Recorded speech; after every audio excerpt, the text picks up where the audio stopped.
అంటే యోగ్యత లేని వారికి యోగ్యత కల్పించేది దేవుని కృప.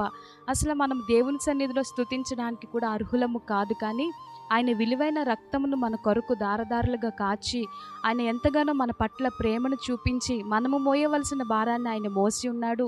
మనకున్నటువంటి పాప భారమును తొలగించి, ఆయన మనలందరినీ కూడా పవిత్రులుగా చేయడానికి ఆనాడు కలువరిగిరిలో బలియాగమయ్యి, కృపకు అర్హులము కానటువంటి మనకి కృపనిచ్చి, ఆయన కృపచేత బలపరిచి మన జీవితాల్లో సమాధానం ఇస్తున్నాడండి.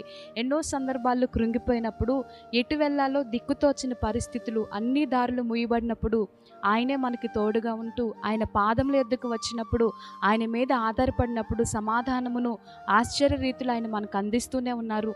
ఈ ఉదయకాల సమయంలో అనుదిన జీవాహారం అనే కార్యక్రమాన్ని చూస్తున్న నీ జీవితంలో కూడా అన్ని దారులు మూసుకుపోయి ఏమి చేయాలో దిక్కుతోచని పరిస్థితిలో నీవు ఉన్నావేమో, కానీ నీవు నేర్చుకోవాల్సినటువంటిది ఏమిటంటే దేవుని సన్నిధిలో చేరి ప్రార్థించే అలవాటు.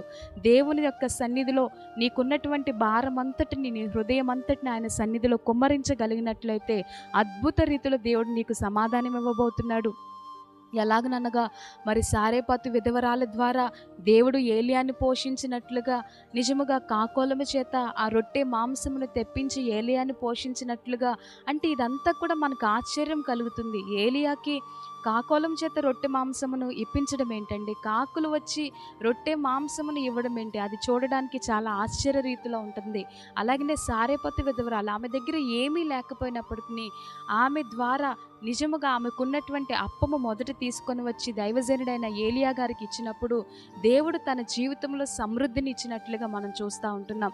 ఉదయకాల సమయంలో నీ జీవితంలో కూడా మొదట ఆయనకు స్థానం ఇచ్చి, ఆయన సన్నిధిలో గనక నీవు ప్రాధాన్యత ఇవ్వగలిగినట్లయితే, సారేపాతు విధవరాల్ని తన కరువు కాలం అంతటిలో కూడా పోషించినట్లుగా నీ జీవితంలో కూడా నీవు గనక నీకున్న స్థితిలోనే దేవుని సన్నిధికి ఇవ్వగలిగినట్లయితే, నీ సమయమును, నీకున్నటువంటి ప్రతి ఒక్క సమస్యను దేవుని సన్నిధిలో కుమ్మరించి ఆయన పాదములు పట్టుకొనగలిగినట్లయితే తప్పకుండా నీ జీవితంలో అద్భుత కార్యం చేస్తాడు.